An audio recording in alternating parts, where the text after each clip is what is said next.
And I'm not a really good American because I like to form my own opinions. Huh? What? There's tons of examples of corporate greed, inequality, and disregard for the environment that make people wonder if markets are evil. And they are. Maybe Lisa's right about America being a land of opportunity, and maybe Adil has a point about the machinery of capitalism being oiled with the blood of the workers. Where it's like, hey, wake up, liberals. You can't always do, sometimes you gotta, but that's actual quote from Karl Marx. In recognizing a communist, physical appearance counts for nothing. If he openly declares himself to be a communist, we take his word for it. If I were to ever start a country with a communist government, wink, wink, wait 12 years. Men are seduced by communists, women so much so that they deem communism nice. Communists murdered mostly the Nazis. Bottom-up horizontal connection, sharing at all levels is key. Describing as anarchy. Are you an anarchist? You mean, am I a member? An anarchist group, yes. Anarchists have a group? I believe so, sure. What kind of garbage is that? Oops, my anarchy symbol. Okay, welcome. This is the Three Left Show. I'm your host, Dan Platt. So this edition of the show, I am broadcasting on Twitch. So this is the Three Left Show, your place for ultra left-wing politics, or politics from that represent viewpoints from anarchism, socialism, and ecology. Those are the three lefts, representing a positive vision for left of itself and for itself, reading articles from various viewpoints to give you a bigger picture of the issues of today, the past, and tomorrow. So this edition of the show, the theme is internationalism. Let's get moving. So how to introduce this topic? Well, obviously, not obviously. Currently, there is still warfare, Modern Warfare 3 style stuff happening in Eastern Europe, particularly Ukraine, of course. So I'm going to cover that in the second half of the show. Maybe my take, but it's a mixture of takes from other sources, as it always usually is, because I am not an expert or a journalist on these things. So I will rely on others. In the first half, I'm going to be talking more about internationalism broadly, particularly not the defending of socialist states, but simply the situation with them broadly, as well as pushing back against liberal narratives about other countries, particularly ones that have left-wing governments. Because I consider China, Venezuela, Cuba to have left-wing governments. I don't write off a government for being a government or for doing things that are authoritarian. I feel that these terms are not useful. As left tuber Hakim would point out, an Iraqi socialist, point out that it's just not useful to draw these distinctions that a government is authoritarian or libertarian. A state is a state is a state. A state uses force to enforce laws. There's a paradox in saying that there's law, which is something that's non-violent, when all law is either brought about by an act of violence, like a revolution. Even America had a revolutionary war. We fought a war. Violence had to be done because diplomacy broke down. This is usually how all wars start. There is usually not such a thing as aggressive war, though, of course, the world wars are, well, the second one in particular, is considered to be the prime example of an aggressive war. That's why all the treaties and the statecraft afterward was about trying to, or attempting to, at least optimistically speaking, end aggressive war, making it actually illegal. That the international community will, in fact, oppose any quote-unquote aggressive war. But that's more about the current situation with Russia, Ukraine. First, I want to outline what is an internationalist, eco-socialist position or viewpoint using this site here, ecosocialist.scot, which is, of course, Scotland. And it is their statement on the G7 conference back last year, middle of last year. So even in the meantime, there was the Glasgow COP22 conference that was meant to, rather, the PR statement would say it's to stop climate change. And but the G7 is in particular the top 7 nations, the most industrialized, the most imperialist, or so to speak, the remnants, which are Canada, France, Germany, Italy, Japan, the UK, the US. The winner, well, not the winners, but the EU is included. These are the G7. Has been expanded. There's other conferences on global affairs that include, it's G20. It's the 20 most wealthiest or developed countries. As the title of this episode will be, Living in a Multipolar World. This conflict, as others have noticed, is causing quite a dramatic shift in how geopolitics is working. We'll get into that as I read different articles that relay opinions on this. Moving forward here, let's just read the statement from the Eco-Socialist Alliance, particularly in Scotland or the UK, just to talk about where am I coming from here when I'm talking about global politics and an activist place in them. So first, the G7 countries, as I listed, have a great part of the immense wealth of the richest countries in the world in 2021. This wealth is more than sufficient to provide for the needs of food, water, health, housing, and education of the entire global population, if you do the math, at least for a minimum amount. We face multiple interlinked and inseparable crises: climate, environment, mass extinction, emergent infectious diseases, as well as the economic. Oligarchic ownership of industry and the transnational corporations are key contributors to environmental degradation and to emergent infectious diseases. And, the crises listed. They are inimical and a core barrier to the urgent measures needed to address the nested crises we face. They're the cause and also, the barrier to solving them. The oligarchic power that power is so concentrated. The world and its population need system change, a just eco-socialist transition from the unsustainable chaos of neoliberal capitalism. We call upon the G7 nations to agree a plan in preparation for the COP26 meeting in November, which also occurred in post, to agree to a plan on the COVID-19 pandemic and in other or possible emergent infectious diseases. This crisis, which includes immediately introduce, and this is a political statement, it's a press statement, so it's reading like a platform here. Immediately introduce a patent waiver for COVID-19 vaccines that would allow countries to manufacture treatments locally, fully fund COVAX, and set up an aid fund to help with vaccine manufacturing, research, and development.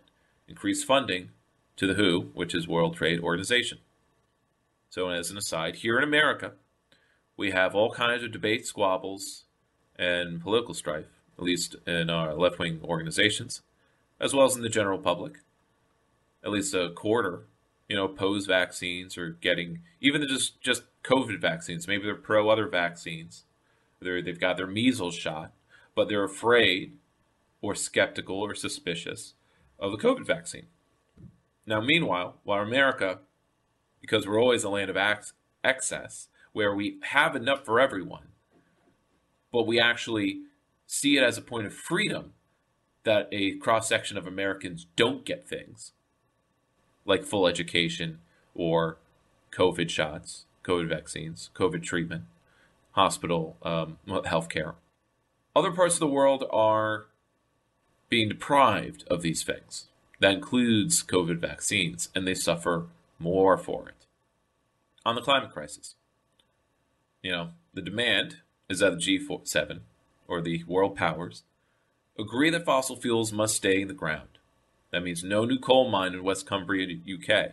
We need a massive global program of green public works investing in green jobs to develop renewable energy, replace harmful tech reliant on fossil fuel energy in homes, industry, and agriculture, with free technology transfer for developing countries. To agree and implement a significant cut in greenhouse gas emissions by 70% by 2030, from a 1990 baseline, We need honest and transparent accounting and measurement of these emissions, taking account of outsourcing, exposing the dishonesty of offsetting calculations, and including military greenhouse gas emissions in calculations of the reductions needed. Because, when our military has its fleets out using diesel or what have you, they're moving around the world.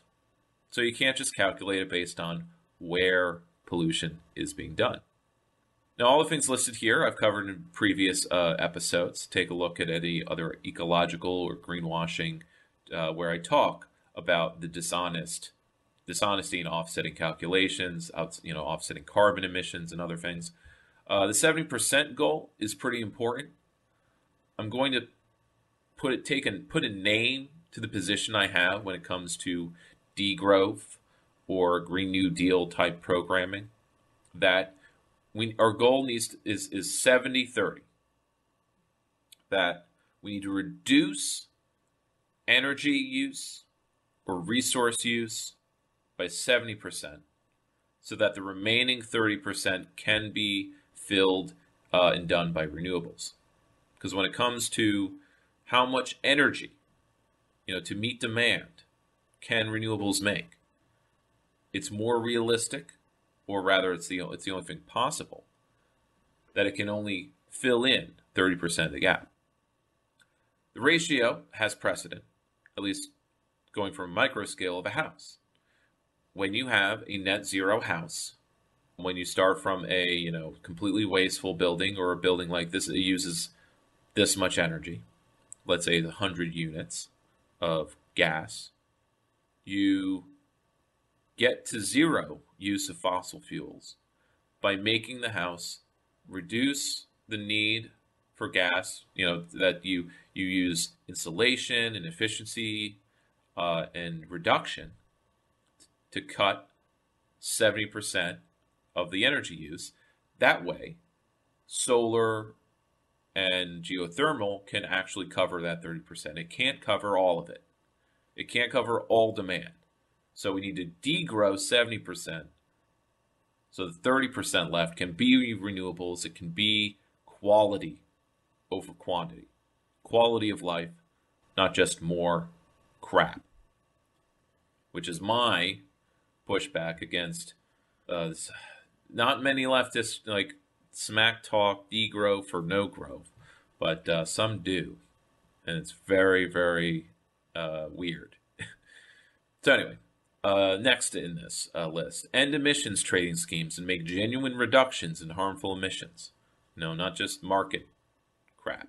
Recognize the particular impacts of the long-term global crises and knock-on effects of the localized catastrophic events on women, children, and elders, the disabled. Catastrophic climate events and sea level rise produce the casualties of the event, but the victims are the result of systemic abuse, discrimination, and failure of governmental and corporate responsibility, which you could say a government and economic responsibility. On the environment and mass extinction, move away from massive factory farms and large-scale monoculture agribusiness as a method of producing food, and support small farmers and eco-friendly farming methods, and invest in green agricultural tech to reduce synthetic fertilizer, that means and pesticide use in agriculture, replacing these with organic methods. Many farmers and countries can prove it can be done. More on that in the next story. End deforestation in the tropical and boreal forests and reducing demand in G720s for food, timber, and biofuel imports. Something to understand is that much of the world economy is still extractive industries. This includes Russia. Russia itself, most of its economy is still extraction-based, meaning it's extracting resources to be used by us Americans. And what do we give back? Debt? War? Basically, we import the world's resources and we export weapons. What a great system. Next point, commit to a massive increase in protected areas for biodiversity conservation, both the G720s and making funding and support available to do this in the global south. And then more points on the economic crisis, to increase wages and cut hours for all G7 workers and involve trade unions in the economic transition without any loss of living standards. So it feels like we need to spend 15 years developing unions. That way, then those unions then spend another 15 years transitioning us to a worker-owned / controlled economy. Anyway, but first, worker involvement in workplaces. We need to adopt just transition principles, creating well-paid jobs in, quote, the new economy. To outlaw tax havens so wealthy corporations and individuals pay their fair share, cancel international debt of the global south, support urgent development of sustainable and affordable public transit, and provide resources for popular education and involvement in implementing and enhancing a just transition. So this is just a general outline of the eco-socialist platform, agenda, what have you. And why do I read this? Because I think it's good to have a baseline, an idea of the vision when I talk of internationalist, eco-socialist politics. Where's my party coming from? That the Greens and other eco-socialists. So on the subject of being less reliant on fossil fuels, let's look at a nation that it's kind of assumed. We can't have an attitude, the whole we need to actually intervene and have an actual Green New Deal to transition the economy away from fossil fuels. We just can't wait till we run out of fossil fuels and then we are forced to adapt to a fossil fuel-free future. It will be too late. We'll have too much climate change, too much climate chaos. We will be in the 2 degree, 3 degree of Celsius warming. We will bake, and billions will suffer. So we have to transition now, and not in 30 years, now. Now, in the case of some, Cuba, that, had some fossil fuels cut off. So they had to do their just transition, it was forced on them. So it wasn't really a just transition, a lot of people suffered. That's why a lot of Cubans had to flee in the 90s. I still remember, not personally, but there was this, it was hot news in the late 90s, Elian Gonzalez.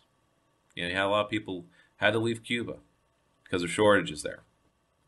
But the country itself and the government did not collapse. So now a piece from Jacobin titled How Cuba Survived and Surprised in a Post-Soviet World.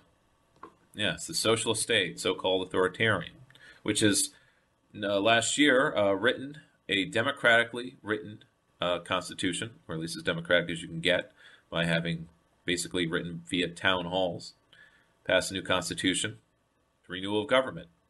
So this is written by Sarah Kozame. Subtitle is, After the Fall of the USSR, most observers expected Cuba to follow in its wake. But the Cuban system has now lasted for 30 years since the Soviet collapse. To explain its persistence, we need to drop Cold War stereotypes and look at the Cuban experience in its own right. AKA, both take a subjective view from the Cuban perspective, as well as looking at things objectively, instead of looking at things through the lens of the Cold War and authoritarian governments versus liberal governments, and just looking at things, states and peoples, as they are. So on with the story.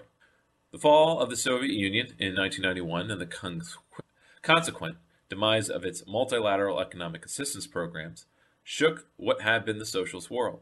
By the time the USSR voted to formally dissolve, the Council for Mutual Economic Assistance, known as CON, which was the economic trading bloc that provided crucial economic assistance and preferential trade agreements to smaller communist or left-wing states, which had already been dismantled. But this threw Cuba, COMCOM's only member in the Western Hemisphere, into economic turmoil. Nearly overnight, the island nation found itself cut off from its primary trading partner. It lost more than 4/5 of both its import and export markets, which had supplied it with energy, food, and machinery, helping sustain the Cuban economy for well over 3 decades, ever since the start of the U.S. embargo in 1961. They had to trade through the Soviet Union because, based on this U.S. embargo still in effect, they are not allowed to trade with anyone else. GDP plunged by 35% over the space of 3 years. Cuban agricultural output fell by half, construction by 74%, manufacturing capacity by a staggering 90. The lack of fuel imports from abroad paralyzed pretty much all industry. Lengthy blackouts and food queues became a feature of daily life. With no gasoline to power cars or buses, Cubans had to walk or cycle to destinations. Lack of electricity meant there were no fans to starve off sweltering heat, and no way to power refrigerators either. People's intake of calories fell by about 1/3, as hunger and malnutrition rose to levels not seen since before the revolution.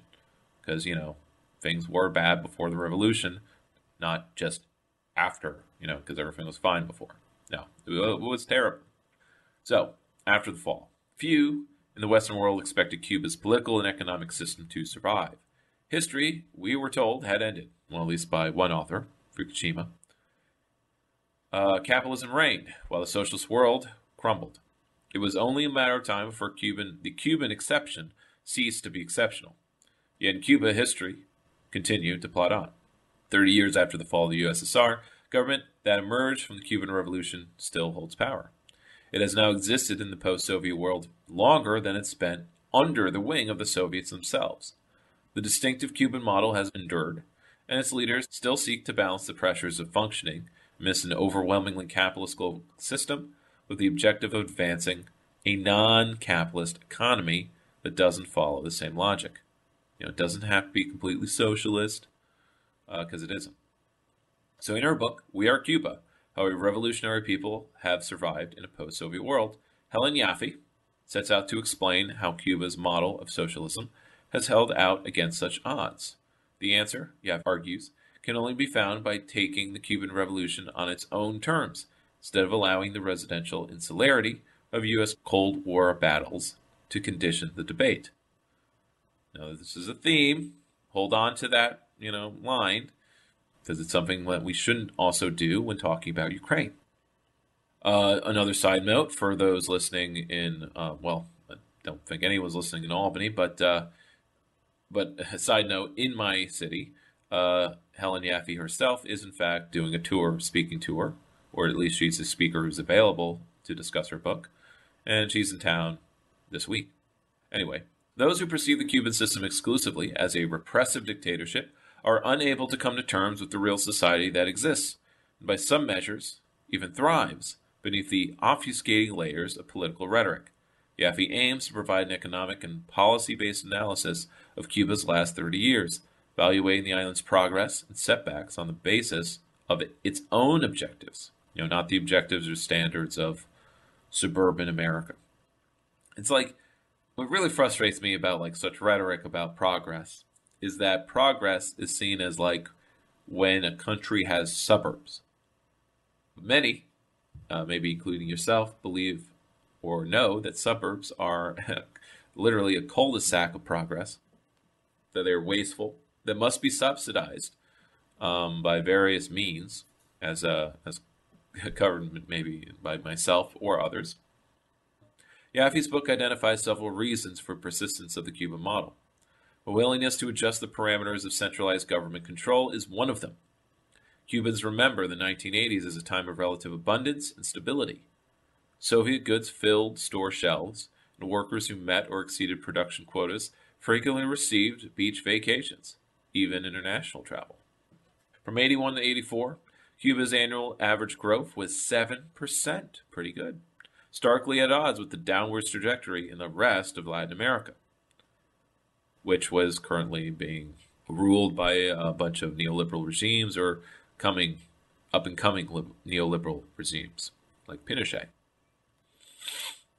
The region as a whole experienced a 10% drop in GDP during those years. However, there were a number of challenges associated with managing economic productivity.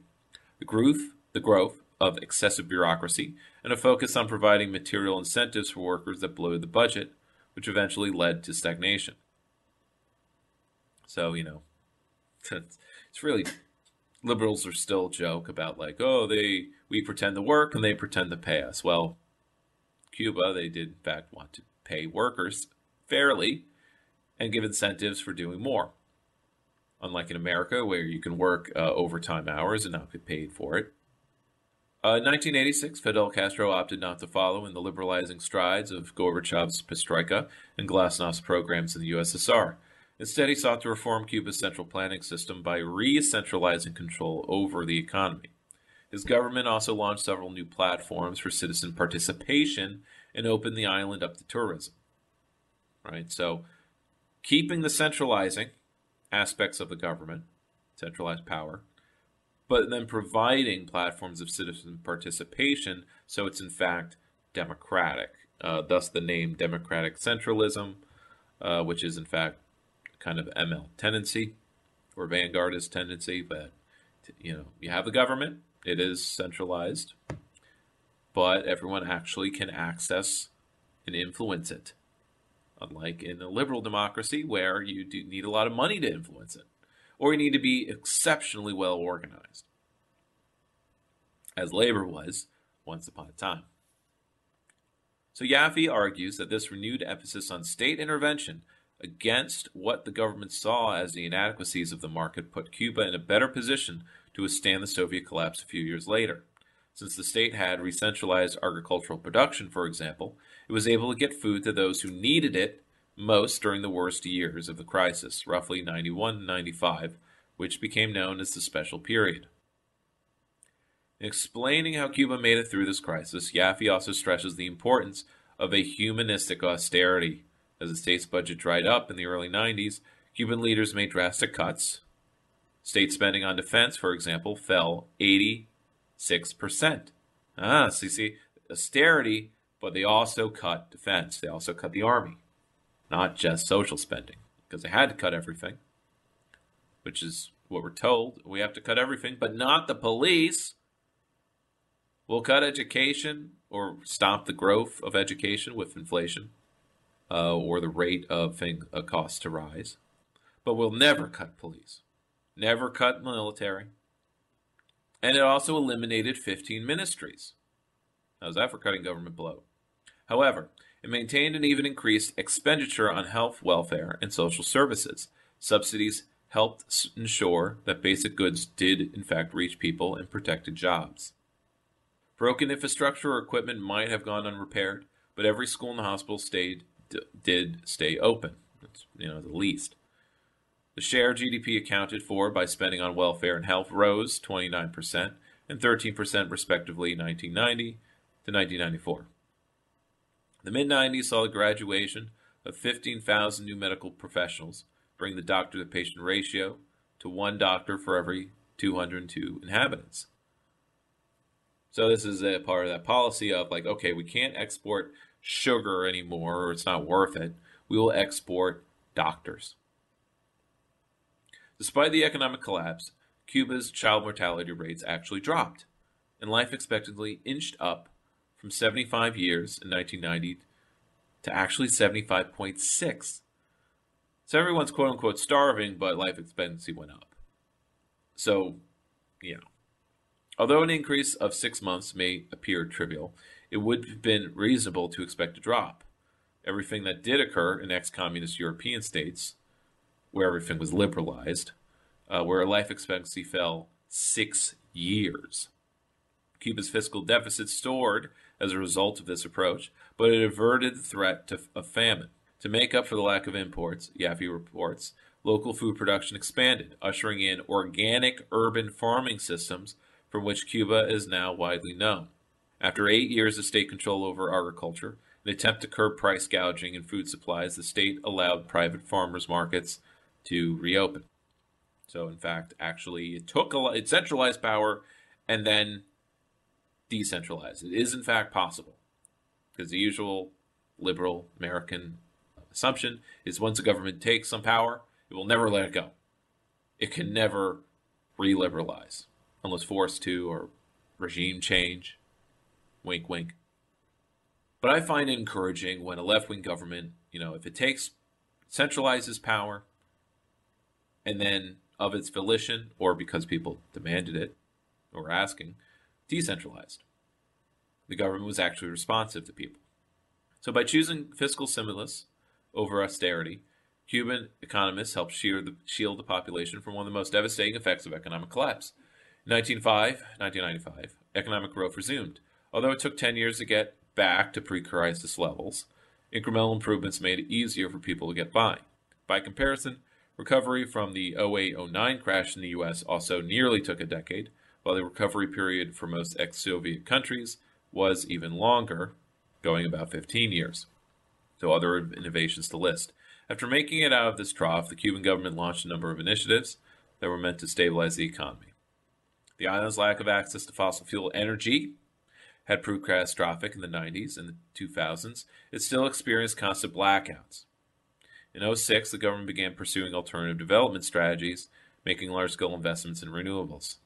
In a series of chapters, Yaffe describes the development of job training programs that turned unemployed young Cubans into social workers, and an energy revolution that reduced wasteful practices and expanded the use of renewables and ensured the government's successful entrance into a biotech industry. Yaffe argues that such programs allowed Cuba to get back onto the path of economic growth, which in turn enabled it to improve standard living. Now, all these statements, on a side, is not to say that it's universally good. It's talking about how things were improved in certain areas, which is basically how you should always see any kind of, whether it's, even when it's capitalist intervention, capitalist investment, it is improving some areas while others are still blighted, or underdeveloped, or undeveloped completely. As many areas in America are, completely backsliding into underdeveloped or undeveloped status in compared to other areas, like the metro areas. So he talks to this article continues with politics, and let's take a look at this section called the state-centered view. While Yaffe's book seeks to correct some important misconceptions about Cuba, it also raises a series of questions. How, for example, can we explain the large numbers of young Cubans who want to emigrate? It's true the U.S. economic blockade is a major cause of Cuba's deprivations. The rates of defection among Cubans who work or travel abroad, doctors, sports players, for example, is actually quite low. Yet, if Cuban socialism has survived by combining innovative policies with popular participation and support, as the offer suggests, then what accounts for the seeming abandonment of the revolutionary project by many young people, the very people who came of age during the period upon which the book focuses? We Are Cuba tackles a wide range of subjects, but in many ways, it is a portrait of post-Soviet Cuba as seen from the vantage point of the Cuban state. Many of the sources and voices cited by Yaffe are Cuban diplomats, professionals, government officials. The book offers less insight into how Cubans have experienced the last 3 decades themselves. So again, it's critique territory here. It does, however, contain some important perspectives on Cuba's trajectory from those who support the system. Yaffe could have strengthened the message of her book by interrogating some of the categories it deploys. There are multiple references in the text to a rather amorphous group called the Revolutionary People of Cuba, a label that comes across as passive and formulaic, when the author clearly does not mean it to be either. Cuban society is not static or unchanging, like that of any other country. It is dynamic and complex. Its government has critics and supporters, and not all Cubans are, of course, revolutionary. Treating everyone on the island as if they belong to a single revolutionary monolith flattens real stories of hardship. The Cuban government is now trying to figure out how to respond to the new demands of a vibrant civil society, one that's very, very diverse because of all the participation. Civil society whose members are not necessarily less committed, or less socialist in their outlook.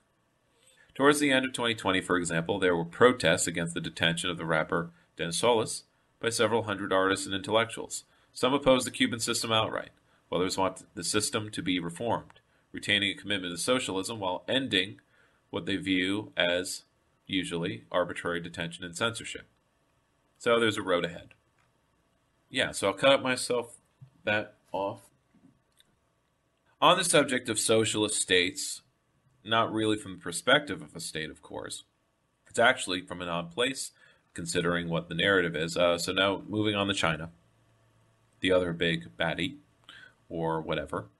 But the way it looks like, I'm always thinking back to a line in the Looper, sci-fi movie involving with time travel in it, where character played by Goldman, it's he's from the future, and he's kind of managing the affairs of these mobsters and these gunmen, and and the guy's about to retire or basically be done with the life, and he says, like, you should go to China. I'm like, I don't know. I'm thinking of going somewhere else, maybe Florida. And he says, no, I'm from the future, and I'm telling you to go to China. I really like that line, and I think of it every time I see headlines or evidence that, while China is building out its industry, so much so that it's investing in building infrastructure in other countries so that it's because it's not enough to just have all of your industry. You need customers. You need ways of getting your goods to markets. And I don't know if the U.S. ever did this. I suppose the Marshall Plan was a form of it. China's doing their own Marshall Plan, in a way. And I feel it won't be long. I don't put a year on it, but there maybe come a day where, or maybe I saw a headline, maybe I saw something with maybe the U.S. should get on the Belt and Road Initiative. Because at this point, with the bottlenecks that we have in our supply chains, it's like China should be investing infrastructure money in us, like in the U.S. I mean, if the American government can't put out a reasonable, full, expansive infrastructure bill, which Build Back Better is not, it will build some things, it is doing some work, but not nearly enough. In some areas, it's only doing a quarter of the work, which is sometimes worse than nothing.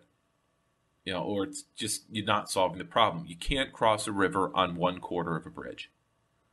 And while we are investing money by we, I mean our government, a quarter of what we need to, China's doing the full thing. So anyway, but that's just my thought that I want to get out there.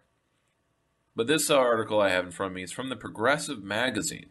When I think of the Progressive magazine, I don't think this is where I go for leftist politics.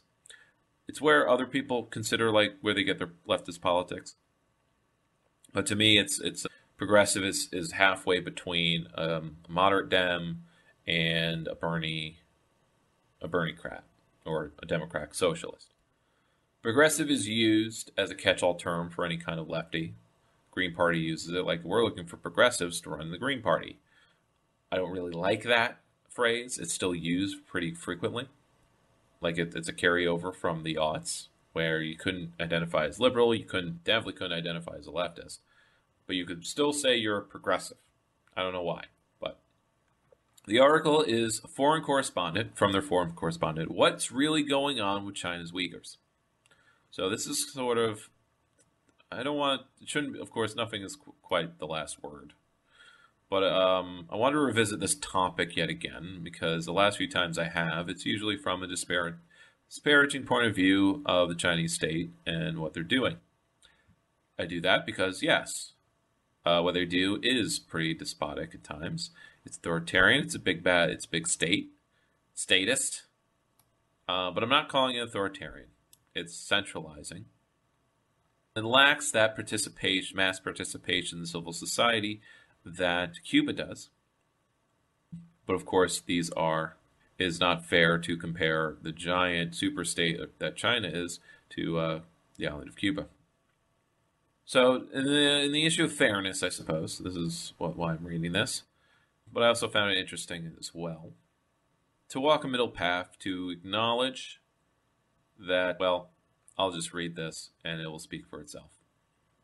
What I like about some of the articles I pick out is that it expresses all the things that I want to get out, but would need to write myself. So this is written by a Reese Erglich. Experts say U.S. officials are seeking enemies, not the truth. In the final days of the Trump administration, Secretary of State Mike Pompeo denounced China for carrying out genocide against its Uyghur minority. He accused the Communist Party of China of engaging in forced assimilation and other crimes, providing a laundry list of alleged offenses, but no proof. Now, I'm reading this also, not because I'm cheerleading the Chinese government as much, though I've done that in other ways, other times. It's all contextual with me. I'm reading this to point out that when it comes to U.S. war propaganda and or U.S. media in general, regardless of how independent or corporate it is, there is a tendency of sensationalization and exaggeration when it comes to our perceived rivals, combatants / rival powers. In our current world, that list of rival powers to U.S. hegemony is increasing. Antony Blinken, Biden's Secretary of State, told a Senate committee that he agreed China was engaged in genocide. So there's another thing that didn't change between Biden and Trump. But Sun Tzu, an associate professor of economics at John Jay College, this is American, but obviously Chinese name, says politicians are seeking scapegoats for serious U.S. economic and other problems. Creating or exaggerating human rights violations is one way to play the China card, tells me in a phone interview. He uses him as his primary source of the expert. But again, he's associate professor of economics, John Jay College in New York. So it's not like he's on the ground in Xinjiang. But still, well-read people who research these things, and obviously their research, they are talking to people on the ground as well. I'm just getting that aside, that I'm not taking this, I'm taking it for a grain of salt too. So there is bipartisan support to create an outside enemy, he says. In 2008, on assignment from the San Fran Chronicle, I reported, this is Reese speaking, I reported from Xinjiang itself, the predominantly Uyghur province. It sits in China's far northwest. Uyghurs are ethnically linked to Turks, and have their own language and culture separate from Chinese dominant Han nationality. But even dominant doesn't mean majority even. But a few years prior to my trip, 2 terrorist groups had murdered civilians in knife and bombing attacks. These groups called for independence of East Turkestan and the expulsion of Han Chinese. The groups distorted Islam to justify their actions. They were Wahhabis or jihadists, whatever. But that's improper to call them jihadists, but Wahhabis. So here's the name for you. Abdurrahmanu Haksim Aj, then Vice Director of Xinjiang's Public Security Bureau, explained the difficulty of combating religion-based terrorism. Quoting him, "The terrorists are small in number, but the religious followers are big in number," he told me. "They use religion to deceive a small group of people and advocate holy war." China subsequently faced serious attacks on civilians and police officers. In 2009, in the provisional capital of Yunqi, Uyghurs and Han riots killed 197 people, injuring 1,700. In 2014, Turkestan Islamic Party, a separatist group, gave its support to the attack on civilians at the Kunming railway station, killing 31 and injuring 140. Kunming is a major city in a more central province in China. Today, extremists have allied with international terrorist groups. Roughly 5,000 Uyghurs are fighting alongside other Islamists in rebel-controlled Syria. They live in an area under the control of infamous warlord Abdul Muhammad al-Jamani, according to Marco Camillus, formerly Italy's special envoy for Syria. Chinese authorities worry that the fighters will return to China and apply their military skills. China faces a difficult question then. How can it combat a ruthless minority of militants while not alienating a larger Muslim community? We all know how the U.S. responded to the attacks of 9/11, arresting nearly 2,000 Arabs and Muslims on phony charges, none of whom were connected to the 9/11 attacks. By the way, they weren't just arrested, some were detained indefinitely or detained for many years. Some without trial or waiting for trial. Some were sent to Guantanamo, meaning it set up secret black sites to house kidnapped and tortured suspects. It created the Guantanamo concentration camp to hold and torture prisoners. The FBI infiltrated mosques. It sowed fear and anger among Muslims who had no ties to terrorist groups.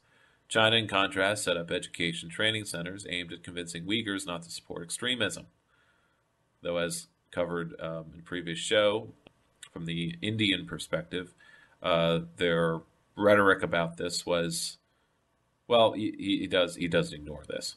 He doesn't ignore the abuses that occurred, and that in some ways, attendance to these education and training centers was not so voluntary. The centers were supposed to teach Mandarin and job skills. Numerous human rights groups accused the centers of condoning rape, torture, and forced labor. Bringing people into large centers, separated from family and friends, alienated many Uyghurs. Building a training center is not the ideal way of doing this job, says China expert Zhu. So he isn't just a China cheerleader either. He says community-based education would have been better. Community schools, social networks, and classes in mosques would have been far more effective in his view.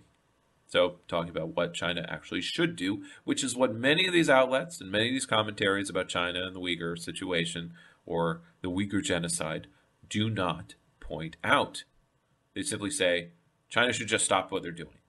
They should stop all this governing that they do, is essentially what I hear. In my opinion, Chinese authorities make mistakes and engage in human rights abuses. Some people were sent to the centers without justification. Others were held too long. Overly zealous guards beat detainees. But Washington intentionally exaggerates conditions in the centers of how many people were held. Washington claims Beijing at one time held 1 million or more people in internment camps. But an investigation article in the Gray Zone exposed the origins of that number. That was bunk. The United Nations Committee on the Elimination of Racial Discrimination received a 2018 report claiming a total of 1 million Uyghurs were sent to re-education camps. Quoting, that was in scare quotes. But the figure was based on interviews with 8 people. There was no actual count of detainees. Similarly, Washington offers no credible proof of genocide. If, as Pomeo claims, China has engaged in forced assimilation and eventual erasure of a vulnerable ethnic and religious minority group. I'm quoting Pomeo here, the bastard. There should be a decrease in the Uyghur population and increase in Han. This is if, the claims of genocide are true. But really, it's actually been the opposite. According to a chapter in an upcoming book, Sanctions as War, Zhu notes that from 2010 to 2018, the Uyghur population increased 25%, while the Han population grew 2%. There is no evidence that China is trying to erase any ethnic or religious group, Zhu says in our interview. It is ironic that the U.S. government, which has an actual record of forced assimilation and erasure, should accuse China of this. Under Chinese law, Uyghurs and other minority nationalities enjoy some, or, I put in the word some, autonomy for the country's political system. For example, they can enroll in schools taught in their native language and receive preferential treatment in college admissions. However, according to Zhu, since, I'm probably pronouncing that wrong, but since China adopted a market economy in the 1980s, Beijing has emphasized national unity. Han chauvinists, so that's the particular faction of the Chinese government that should be denigrated and criticized and opposed. Because with me, it isn't to say I oppose this government or I oppose this state. It's more like, what about this state and the people in it? Because usually, states and societies are made up of factions. Just as how it's like, it's really silly just to say, I hate the U.S. government. I mean, if you're, say, a partisan thinking person, like, no, you hate the Republicans or you hate the Democrats. That's a faction of the government. You want one faction to be in power and another not to be. So in the case of China, I would say I condemn Han chauvinists in the Chinese government. I will say that instead of saying what I could say or what many other Americans say, which is I condemn the Chinese government for the Uyghur genocide. I condemn Han chauvinists for the abuses and the overzealous nature of community education and outreach and whatever that is a good idea, but not practiced that well when it's done by nationalists. It should be done in the spirit of internationalism and respect for autonomy. So Han China stressed the importance of everyone speaking a common language, saying if you don't speak Chinese, you're not Chinese. Doesn't that sound familiar? We all need to speak English, no Spanish. Han chauvinism is a problem, he says. Chinese speakers tend to get the best jobs and own the most profitable private companies. Market economy pushes people to Han culture. So to me, the same thing occurs with American capitalism, that a market economy pushes people towards conformity. Conformity with WASP or whiteness, however you feel what defines that. There have been no terrorist attacks in Xinjiang since 2017, though. So it seems like whatever they did worked, and they didn't wipe out the Uyghurs. So the government crackdown has partially succeeded, and Uyghurs are tired of extremist attacks. At the same time, some Uyghurs feel alienated from the government because of this crackdown. Right? Of course. So the US, France, Britain, and many other countries fear terrorist attacks even when none have occurred in recent years. They do everything possible to prevent Mid-East extremist fighters from returning home. China is no different.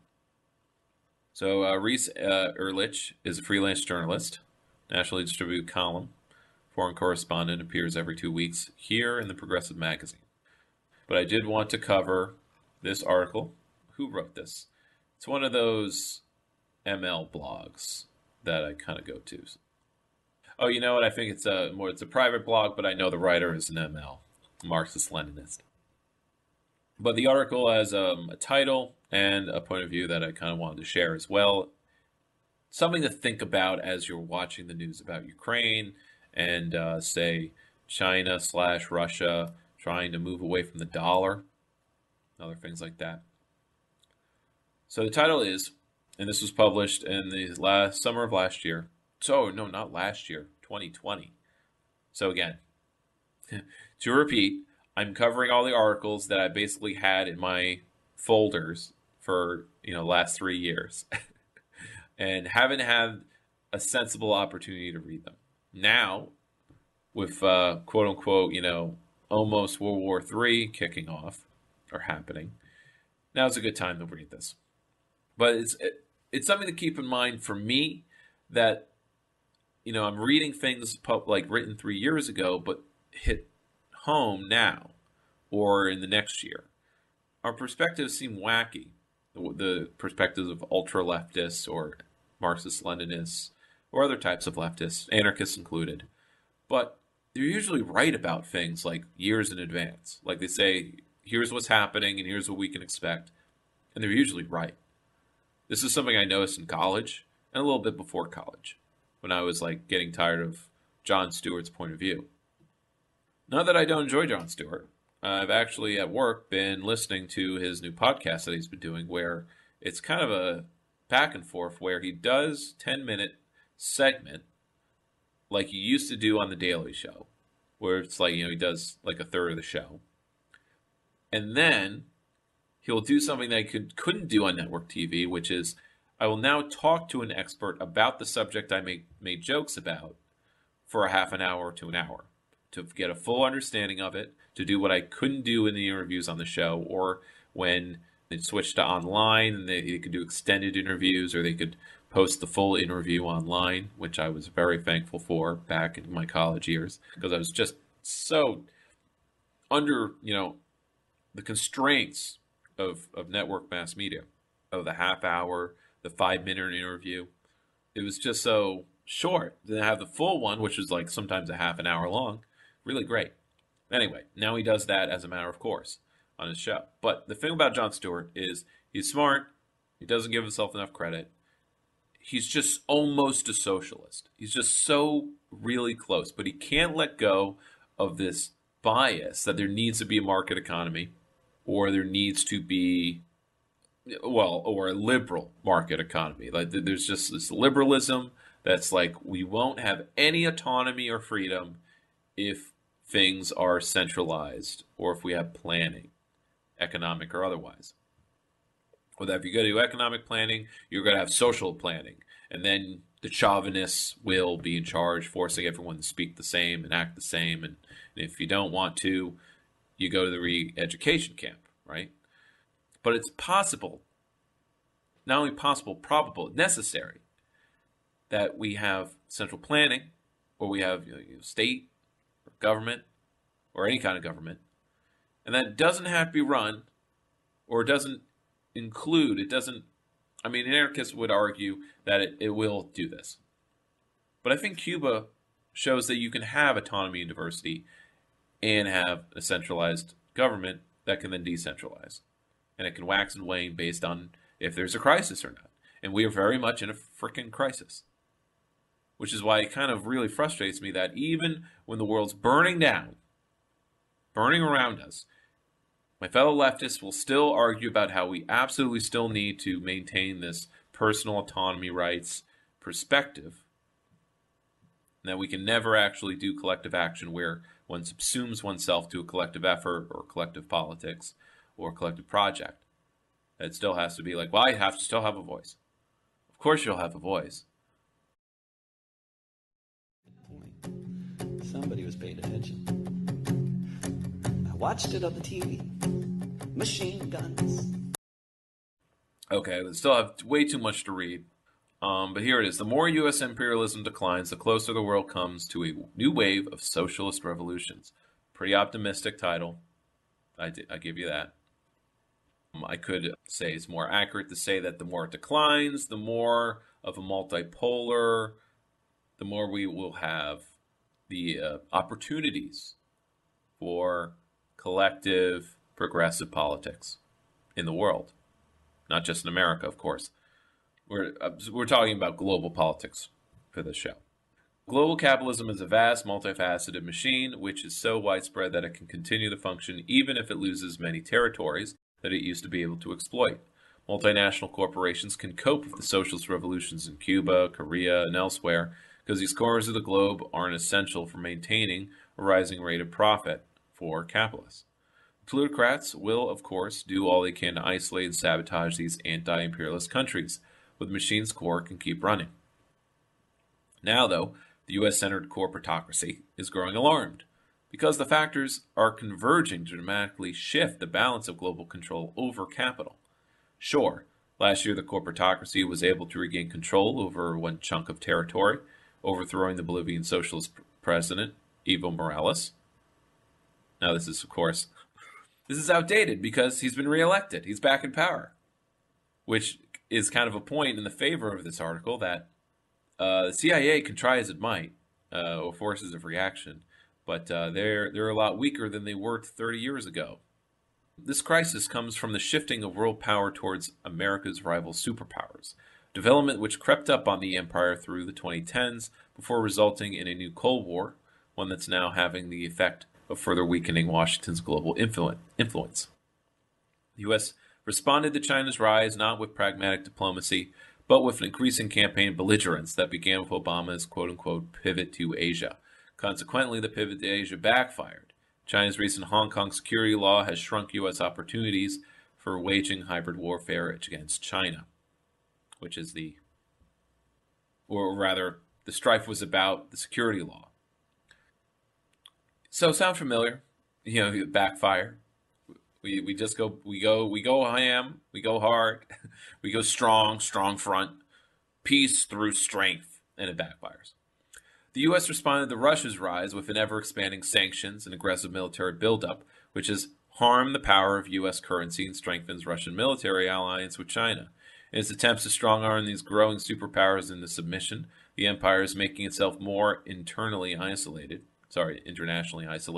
and thus less able to retain its waning influence elsewhere. This was written in 2020. After this point, the main thing that the empire can do is engage in various acts of terrorism and disinformation. The economic warfare against Hong Kong in response to China's security law, color revolution that the U.S. is attempting in Thailand, Trump's plans to enact further violence in Venezuela, and ever-tightening sanctions, and the propagation of fraudulent stories about Chinese human rights abuses are all efforts to compensate for the losses of the empire is experiencing. Momentarily regaining of one neocolonial outpost in South America, and it very much was momentary, speaking of Bolivia, can make up for the global economic and geopolitical shift in China's favor, which is rapidly accelerating during COVID, which is where all those conspiracies of like Chinese flu, they put it out on purpose to weaken us. No, we were weakening before COVID.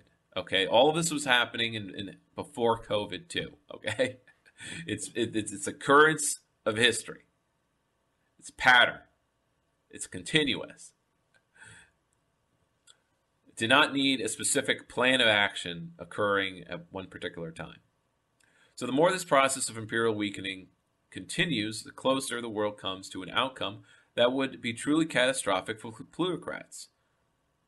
New socialist revolutions, which is very optimistic. I'm not so sure about that, but we can hope. Civilization has been slowly building towards such an event throughout the entire last half century. You know, all this pressure, capitalist exploitation, something's got to give. So wherein global wealth inequality has steadily risen amid intensifying neocolonialism and neoliberal ravaging of the world's workers, peoples. Now, as U.S. and NATO imperialism implodes, and you could say that Ukraine situation is like the last squeeze, you know, the we gotta, you know,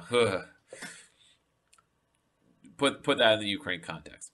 More potential is opening up for the next series of proletarian overthrows to happen. One of the ways this geopolitical shift is creating such a heightened chance for class revolt involves the reversal of the process of neocolonialism, which China has something to do with. China's rise and the subsequent of the Belt and Road Initiative.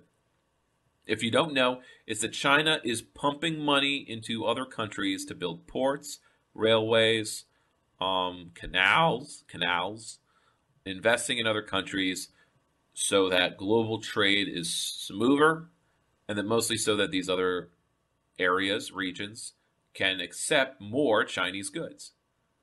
At the moment, they have a bottleneck in how much they can buy from China. In order to keep the export economy going, they have to keep being able to export more, which of course is unsustainable itself, but I believe the Communist Party there has kind of a plan of like, we're going to do this for the next 20 years, and then we'll slowly ramp down, you know, into something else. We'll transition, you know, but this is what we're doing now. We're the world's factory, for better or worse. As the Marxist writer, Salkat Bakalashkara has concluded about how China's economic policies will achieve a reversal of colonialism's legacy. So the Belt and Road Initiative is best understood as the antithesis of colonialism. While colonialism was a Western response to its trade deficit with Asian kingdoms, and also to the supremacy of the Asian mode of production over Western pre-industrial revolution era production, the Belt and Road is the response of trade surplus China to the fact that the U.S. share of global GDP is becoming too small to generate demand for Chinese products. So pretty much the U.S. cannot buy enough Chinese crap in Walmart. We can't, because of our wages are being too low. We can't buy enough from Walmart to fill the orders for the Chinese factories. So they must invest around the world in developing countries, which will give Chinese products markets simultaneously. While colonialism is associated with the decline of Asia, the Belt and Road is about sharing resources of a rising China with the rest of the world. This is a completely different narrative than I find on the rest of leftist internet, which still speaks of China as just another imperialism, or Russia's actions as just another imperialism. I mean, there's still capitalism at work here, yeah, but it's really silly to me to just consider it all to be equivalent. If a large portion, back to the text, if a large portion of the subjugated nations gain economic independence from the U.S., they'll have greater potential to develop towards socialism. The IMF, the World Bank, multinational corporations based in America, and the political police force, the CIA, have long defined the affairs of the Third World and the Global South. But if the economic balance gets tipped away from the favor of American and European imperialists, this leash that the imperialists have on these nations will loosen, and they'll gain a greater ability to move beyond capitalism. Faced with this prospect of losing their economic hegemony over the globe, the Washington imperialists are turning toward coup attempts, violent destabilization efforts, pumping in weapons to areas where there's war or potential war, intensified economic warfare, and threats of invasion against disobedient nations. Yet like is always the case with declining empires, when they resort to aggressive moves, the campaign of belligerence is backfiring. in addition to the ways it's isolating the U.S., strengthening allyship of America's rivals. It's making the contradictions of imperialism so pronounced they can be very easily used to discredit the U.S. and to radicalize others. What's happening now resembles what Stalin described happened during the initial imperialist war against the Soviet Union. Quoting him, the policy of open intervention failed because of the growth of the revolutionary movement in Europe, because of the sympathy entertained by workers of all countries for our project of the Soviet Russia. That policy was initialized to the fullest by revolutionary socialism to expose this. Okay. So these are the advantages that the decline of the American power has given us modern revolutionary socialists. Overall diminishing economic control of imperialists. Even though it's in some ways, in articles and media, it seems like it's stronger than ever. But there's cracks, and it's never as strong as it looks like. Or the control is never as total. The poor and indigenous Bolivians who are being oppressed by the Washington-style regime have given us. They got their country back, by the way. They reelected Morales. They stopped the coup, pretty much. The coup was temporary. So if these kinds of struggles escalate enough, the regime will be overthrown, which is what? The Bolivia will have a socialist revolution. We in the Marxist-Leninists and anti-colonial movements need to work to make such a scenario reality in each of the capitalist countries that we live in. Now, of course, that wasn't resolved with full revolution, but there was a mobilization of social movements to get a new election and get Morales, or rather Morales, socialist government back in. So liberal democracy, I guess, worked, but it took mass mobilization of social movements and lefties, various ways, to make that happen. But the fact that it wasn't prevented kind of shows that the CIA keeps losing its touch.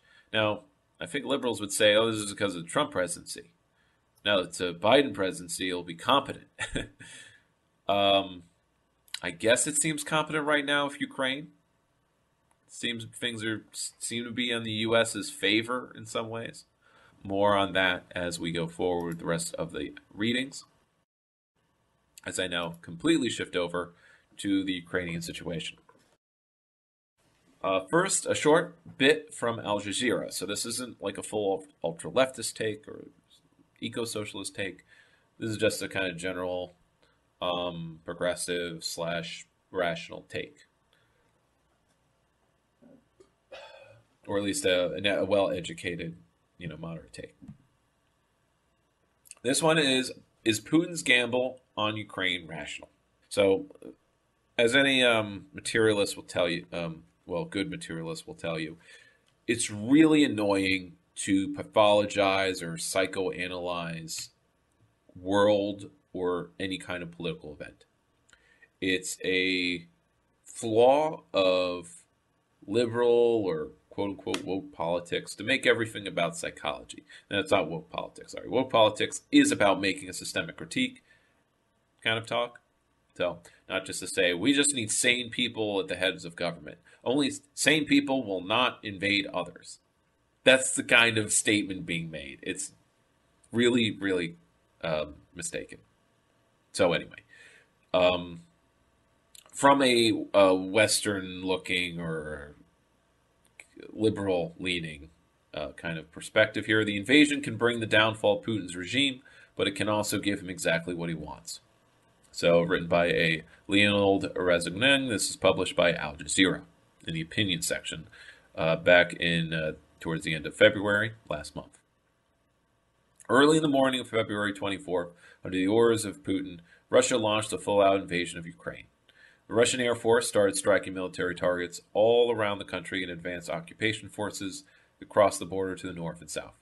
What seemed unimaginable to many Russian experts, including myself just a day ago, is now a reality the world will need to accept and cope with. On the face of it, Putin's move appears irrational. And on most network TV, it's all about like Putin's crazy. He's crazy, and you can't make a deal with him. You can't. Why would we ever want to talk to a madman? He's a criminal. It's like I'm in Team America World Police world. Post 9/11 vibes, as Hassan Piker put it. So it's a crime against Ukraine, a brazen violation of international law. It will mark a dark chapter in Russia's history and inflict costs on Russia that could prove to be heavy enough to turn the Russian people against their president. The Kremlin's rhetoric about Ukraine being a brotherly nation is widely mocked in the West. But this is indeed how most Russians see their neighbor, not for ideological reasons, but because almost all of them have either relatives or friends in the country.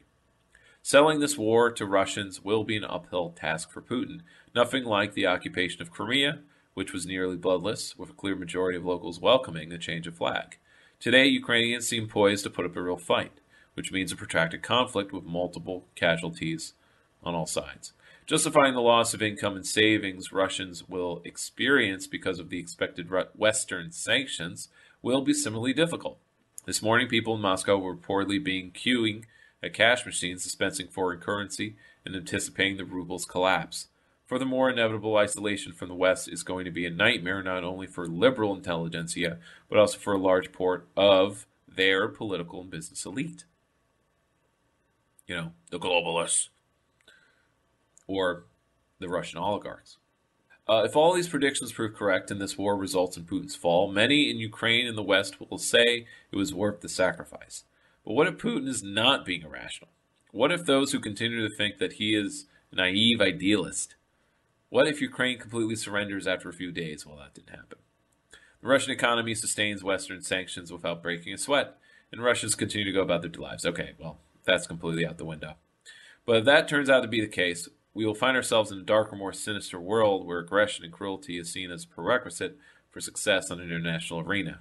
We'll soon find out whether Putin is rational or not. But there's also Zelensky's gamble. How will it play out?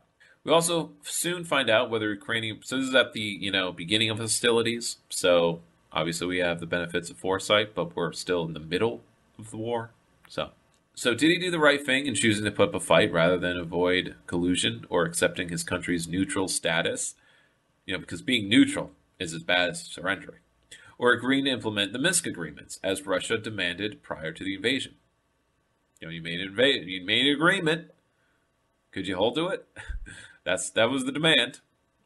So we do not know how all of this will end, but we do know that the results of a very likely Ukrainian defeat will be infinitely more drastic than what Russian demands envisioned just a few days ago. Zelensky definitely felt the support of Ukrainian society when he made the call, but perhaps he also felt an urge to present himself as a truly tough politician in a situation where both the Kremlin and the domestic opposition pictured him. A former comedian, as a spineless political amateur. I mean, this is what his opposition says of him. That urge perhaps incentivized him to take an untenable risk. So we will soon find out a bit much later, when classified documents will be put into the public domain, what role Ukraine's Western allies played in him making this decision. Whether they encouraged him to resist Putin with all means available, or were nudging him towards compromise but failed to overcome his stubborn resolve. Oh yeah, that's totally what happened. I say with sarcasm. While only time will tell whether this escalation will bring Putin and Zelensky, there will be some immediate lessons to learn, particularly lessons about Washington's approach to Russia. The tragic events underway in Ukraine should reinvigorate the discussion on the wisdom of Western and specifically American policies regarding Russia and the remainder of the USSR in the last 30 years. How wise was it to expand NATO and the EU towards Russia's borders, isolating Russia from its closest neighbors, breaking the natural flow of post-Soviet societies with hard borders and trade barriers? Borders are bad, folks. The policy was aimed at preventing a new aggressive monster state, a USSR 2, from rising from the ruins. But isn't this exactly what's happening now? Wouldn't it have been much wiser to prioritize integrating Russia, a nuclear power, into the West when the country was ripe and ready for it, rather than brushing it off as a largely irrelevant, declining power, or attempting to keep it weak? Brings to mind a nice little quotable that the only sure way of destroying one's enemy is to make them your friends. Various Russian officials warned the West back in the 90s that the efforts to isolate and sideline Russia would result in the rise of nationalist and autocratic forces in the country. Indeed, Putin himself recalled in one of his latest speeches how he once asked President Clinton whether Russia could also join NATO, but did not get an answer. So it wasn't a promise, but it was just kind of like, he was open to it. Could have talked about it. Back in 2000, when he was first elected in the still democratic elections, if you can call them that, I wouldn't. Putin was seen as a liberal and tacitly supported by the West against his more conservative rivals. A man without real political principles, just hungry for power, Putin could have become a perfect Eurocrat. Hasn't the West, with its perpetual fear of Russia, grown its own Frankenstein? Even now, at the point of collision, the West does not have a vision for a post-Putin Russia, which could motivate Russians to change their politics in the country. Indeed, for many in the hawkish circles, an aggressive and isolated Russia is a milking cow that secures their salaries and lucrative contracts. Russian society is responsible for Ukraine's current tragedy and for allowing Putin to usurp power. But this war, with its many dire consequences that will emerge in the coming days and weeks, months, is in itself a punishment for Russians.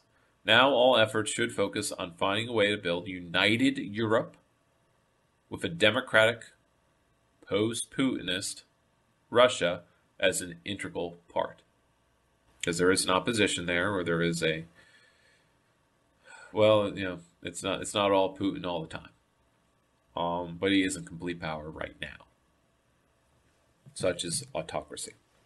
But I want to hold on that, true solution to these crises is united Europe, united world.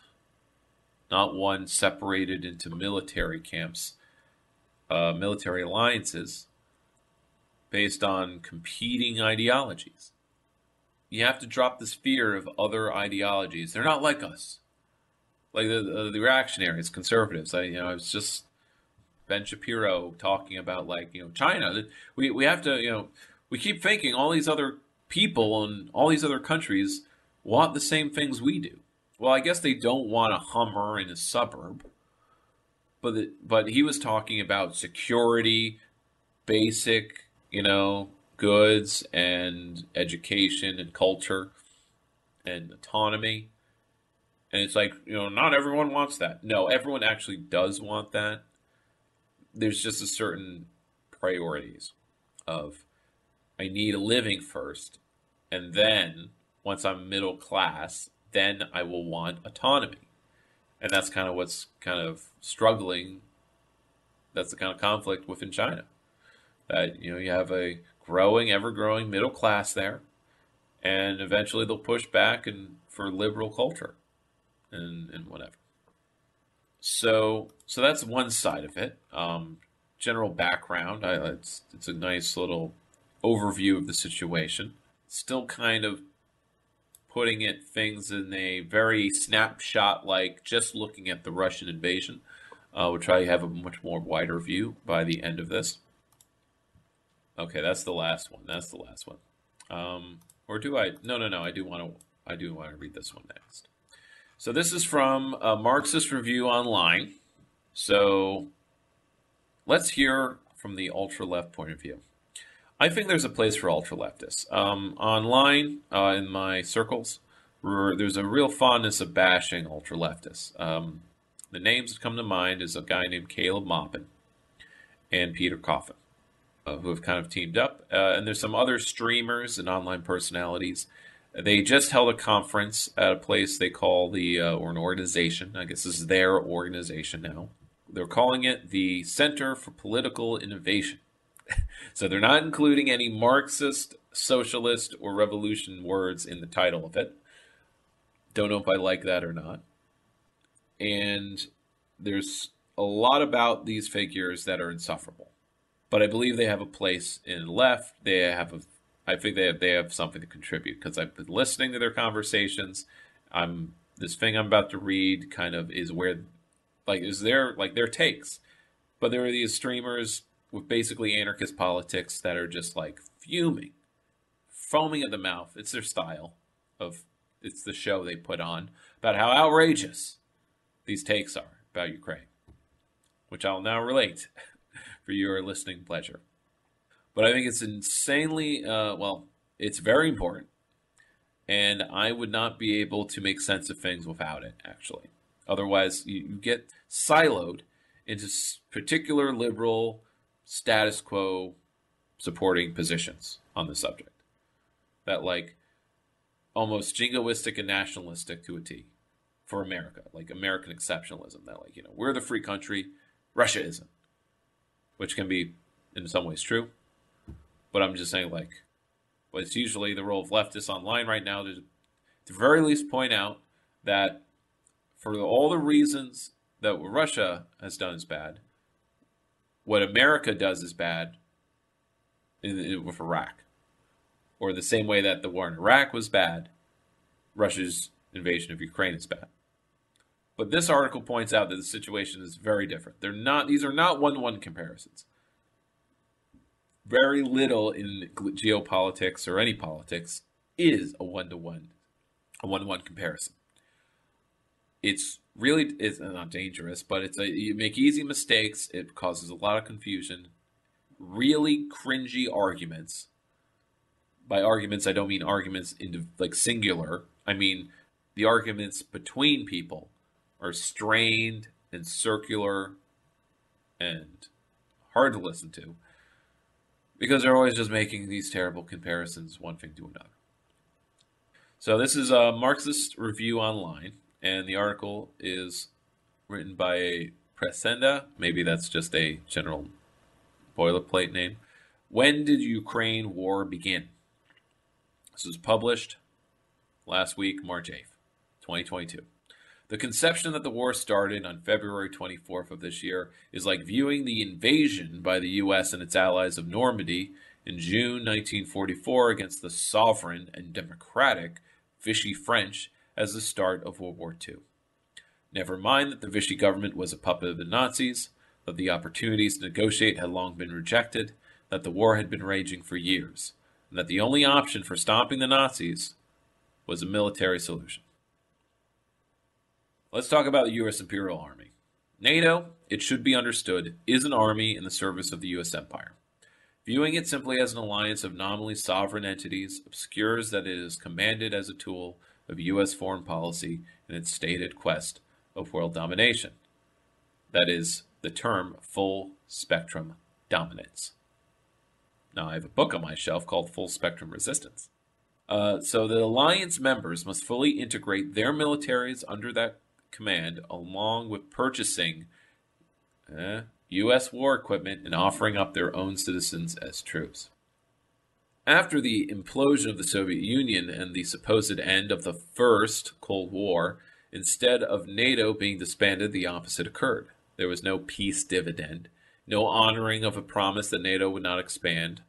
Instead, NATO stampeded east towards the borders of the Russian Federation, adding 14 new members of former USSR republics and allies.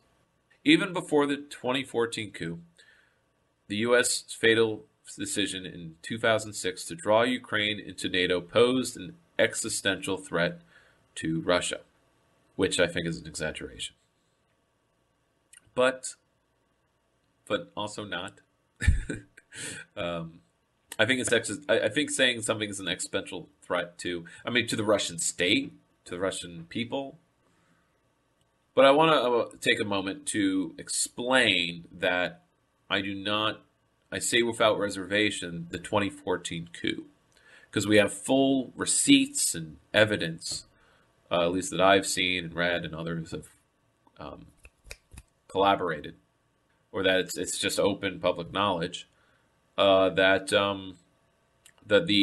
in 2014 there was a change in the Ukrainian government.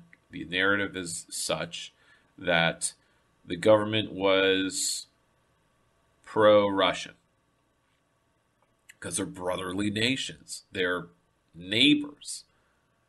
And if you're going to choose between the large neighbor next to you or the far neighbor across the ocean, the U.S., or the EU, I guess.